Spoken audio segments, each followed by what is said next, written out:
ફિલ્મમાં એક જગ્યાએ કભી ખુશી કભી ગમના એક સીનને ટ્રિબ્યુટ અપાઈ છે. જે સીન છે, શાહરૂખ ખાન જ્યારે એન્ટ્રી કરે છે અને દોડીને એના ઘરમાં જાય છે અને જયા બચ્ચન એની આરતી ઉતારે છે, એ સીનને ટ્રિબ્યુટ અપાઈ છે આ ફિલ્મમાં, જે ફિલ્મનું નામ છે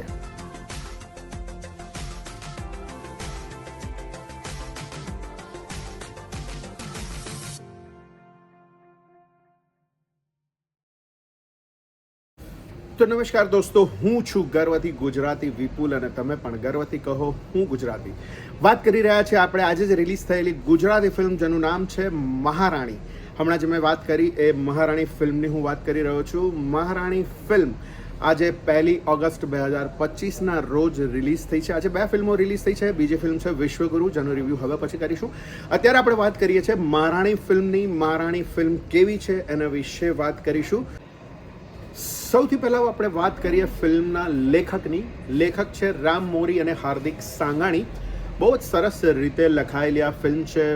લગભગ 2 કલાક અને 25 મિનિટની આ ફિલ્મની વાર્તા એક જોબ કરતી મહિલા અને તેના ઘરે કામ કરતી કામવાળી એટલે કે મેડ, એ બંનેની વચ્ચેના સંબંધોની આ વાર્તા છે. દરેકે ઘરમાં હંમેશા એવું થતું હોય છે કે આપણે આપણા ત્યાં કામ કરતા લોકોને આપણે એક એવી રીતે લેતા હોઈએ છીએ કે જાણે આપણે ત્યાં કામ કરે છે ને આપણે એમને પગાર આપીએ છીએ અને વાર્તા પૂરી થઈ જાય છે. પણ ખરેખર એવું નથી હોતું.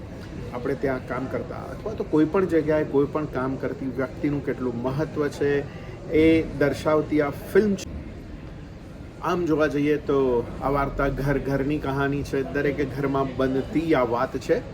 આજે દરેક મહિલાઓ કામ કરે છે, ઓફિસમાં પોતાનું કામ કરે છે, જોબ કરે છે, બિઝનેસ કરે છે, નાનું મોટું કંઈ પણ કામ કરે છે અને દરેકને ઘરના કામ માટે એક વ્યક્તિની જરૂર હોય છે જે તેમનું ઘર સંભાળે, ઘરના બધા કામ સંભાળે, નાના મોટા બધા જ કામ સંભાળે. અને દરેક ઘરમાં હવે એ કામ કરવા માટે કોઈ હોવું એ અનિવાર્ય થઈ ગયું છે. પણ શું આપણે એ લોકોની સાથે કેવી રીતે વર્તીએ છીએ? એમને માણસની જેમ રાખીએ છીએ કે નહીં? અથવા તો એક માલિક, ઘર માલિક અને એક કામ કરનારી વ્યક્તિ વચ્ચેના સંબંધો કેવા હોવા જોઈએ, કેવા હોય છે, એની વાત કરતી આ ફિલ્મ એટલે મહારાણી. અને બહુ જ સુંદર રીતે લખાયેલી છે ફિલ્મ અને બહુ જ સુંદર રીતે એક્ઝિક્યુટ થઈને પડદા ઉપર આવેલી ફિલ્મ છે. થોડીક લાંબી છે ફિલ્મ, 2 કલાક અને 23 મિનિટની ફિલ્મ છે. પણ જો અમુક કેટલાક દ્રશ્યો એવા પણ છે કે જે ના હોત તો પણ ચાલત ફિલ્મ. પાસાની વાત કરીએ તો ફિલ્મનું બેકગ્રાઉન્ડ મ્યુઝિક બહુ જ સરસ છે, સારું છે પ્રમાણમાં. ગીતો એવરેજ કક્ષા ના કહી શકાય એવા યાદગાર ગીતો નથી કે તમને યાદ રહે એવા પ્રકારના ગીતો. ફિલ્મની સિનેમેટોગ્રાફી બહુ જ સરસ છે. બહુ જ સુંદર રીતે ફિલ્મ શૂટ થયેલી છે. ફિલ્મનો લોકાલ્સ છે મુંબઈ બતાવવામાં આવ્યું છે અને બહુ જ સરસ રીતે મુંબઈ કેપ્ચર કરાયું છે અને વિઝ્યુઅલી પણ એ બહુ જ સુંદર લાગે છે. કલાકારોની વાત કરીએ તો ઘણા બધા કલાકારો છે. મુખ્ય કલાકારો છે માનસી પારેખ ગોહિલ, શ્રદ્ધા ડાંગર, ઓજસ રાવલ, સાથે છે સંજય ગોરડિયા અને કૌશાંબી ભટ્ટ.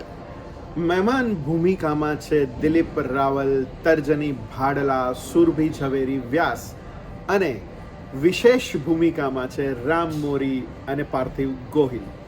તો બધા જ કલાકારોનો અભિનય બહુ જ સુંદર છે. માનસી હંમેશા એકદમ નેચરલ અભિનય કરે છે અને પોતાના પાત્રને પૂરો ન્યાય આપે છે. અહીંયા પણ એવી જ રીતે માનસી પારેખે બહુ જ સુંદર અભિનય કર્યો છે. શ્રદ્ધા ડાંગર એક મેડના રોલમાં. શ્રદ્ધા ડાંગરને જોઈને શરૂઆતમાં તો તમને એમ થાય છે, ફાળ પડે છે કે શ્રદ્ધા ડાંગર આ રોલમાં કેવી રીતે શૂટ કરશે. પણ શ્રદ્ધાએ પણ પોતાના કેરેક્ટરને બખૂબી નિભાવ્યું છે.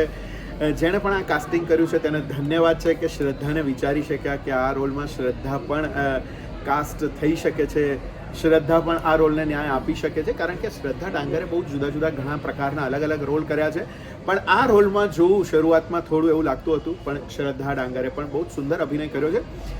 સૌથી વધારે મજા કરાઈ હોય તો એ છે ઓજસ રાવલ. ઓજસના ભાગે આવેલી દરેક લાઈનને ઓજસે બખૂબી પંચ લાઈન એને લોકોને હસાવ્યા છે. બહુ જ સરસ. નાનામાં નાની લાઈન પણ ઓજસ રાવલે બહુ જ સુંદર રીતે બોલી છે અને લોકોને મજા કરાવી છે. સંજયભાઈ પણ એમની જગ્યાએ બેસ્ટ છે. સંજય ગોરડિયાએ પણ એમના ભાગે આવેલા રોલને બહુ જ સરસ રીતે નિભાવ્યો છે.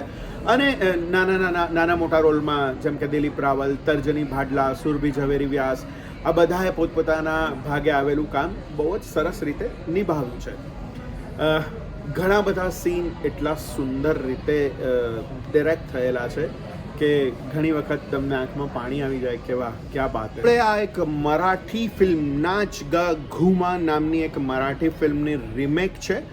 2024માં આ મરાઠી ફિલ્મ આવી હતી અને એણે 24 કરોડની આસપાસનો બિઝનેસ કર્યો હતો અને 2024ની મરાઠી ફિલ્મોની ખૂબ સફળ ફિલ્મોમાંની નંબર 1 સફળ ફિલ્મ કહી શકાય એવી આ ફિલ્મ હતી. સૌથી વધારે કલેક્શન કરવાવાળી 2024ની સૌથી વધારે કલેક્શન કરવાવાળી આ ફિલ્મ હતી અને બહુ જ સુપરહિટ રહી હતી. અને એના પ્રોડ્યુસરો, ઘણા બધા પ્રોડ્યુસરોમાંના એક પ્રોડ્યુસર સ્વપ્નિલ જોશી પણ હતા અને ફિલ્મના ડિરેક્ટર છે વિરલ શાહ અને એમણે બહુ જ સરસ રીતે ફિલ્મને ડિરેક્ટ કરી છે.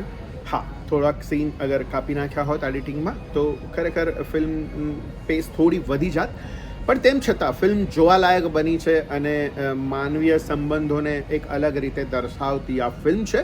મજા પડે એવી ફિલ્મ છે. તમને પણ કદાચ ફિલ્મ ગમશે એવું હું આશા રાખી શકું છું. મારા તરફથી હું આ ફિલ્મને 3 સ્ટાર આપું છું, 3 સ્ટાર આપું છું 5માંથી.